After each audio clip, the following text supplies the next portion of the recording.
last one I'm going to mention for now, I love this one. I feel like it's one of like the little hidden gems of my products, and people kind of stumble across it and then they understand my love for it. It is such a fun little review game. I used it throughout the entire school year. However, it's extremely appropriate for Halloween because students create a monster. But they do so by rolling a dice, and they can only roll the dice after they've answered questions correctly. I'll kind of break it down for you and explain it. There's so much that goes into it. There's a lot of moving parts, but it's awesome. The students love it, and there is so much review and practice, and they don't even realize that they're doing it. So again, you can use it for any subject, or you can purchase one that I've already created. The one that I've already created is for 5th grade, and it goes over concepts like powers of 10 and multiplication and all that good stuff that needs a lot of review. So let me show you what this looks like.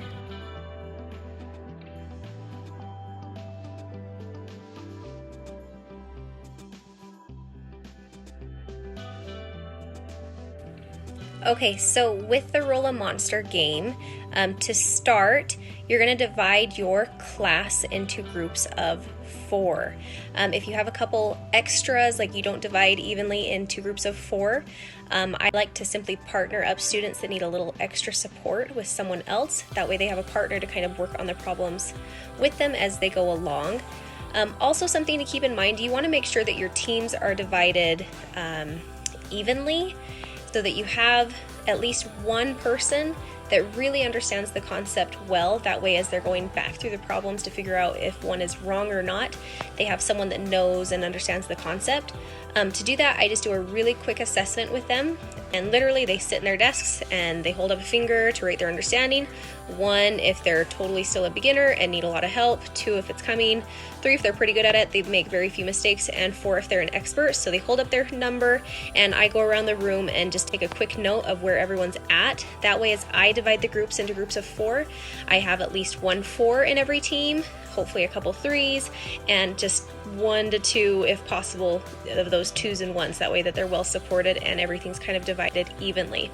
So once you have your groups, each team needs a nice piece of art paper where they will be collaboratively making their monster, and a dice, and they'll roll the dice at the end of each turn. So I'm going to explain kind of what the product looks like and how they go through the process now. Okay, so this is the product. Each group will start with the round 1 sheet. You'll notice this is the product that I created for 5th graders. Remember that there is an editable version that you will use through PowerPoint, and you simply go in and put the questions in it. It's a great way to like review a chapter. You simply just take the chapter review questions from the textbook and plug them in, and students are ready to go. So to start, each student or each group has one of these papers. It's face down, and we essentially just start. And so the group, remember there's 4 students or possibly a couple partnerships, but teammate number one will always do problem number 1.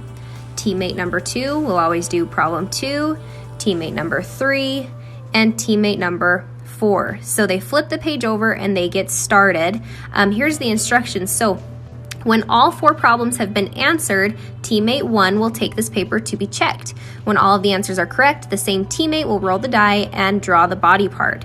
So they'll take this to the teacher, and you will essentially tell them yes or no. If you really want to scaffold it, you can simply tell them which problem is wrong. They'll go back and work on it together as a team and then bring it back to be checked off again.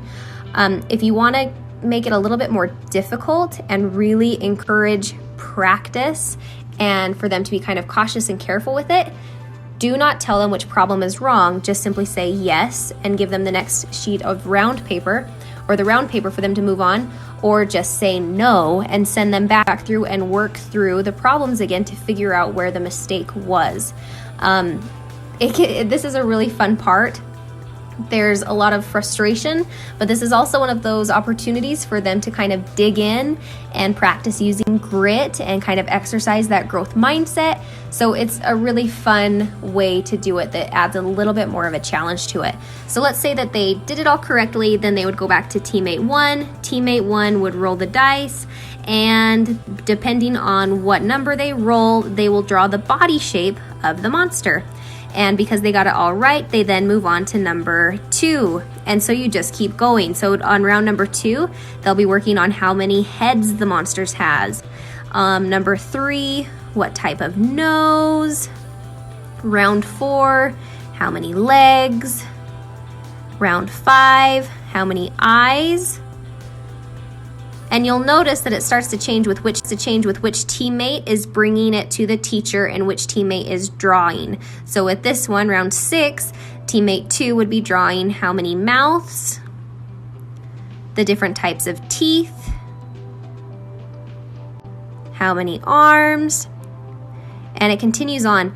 If you are playing, I encourage you to play a minimum of 8 rounds.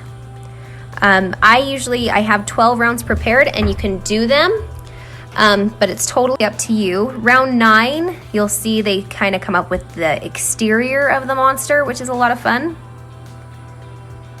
If it has wings, what type of wings does their monster have? Type of tail. And lastly, they get to finalize, so they can either add 1 detail, 2 details, 3 details, and so on. And there we have the answer sheet.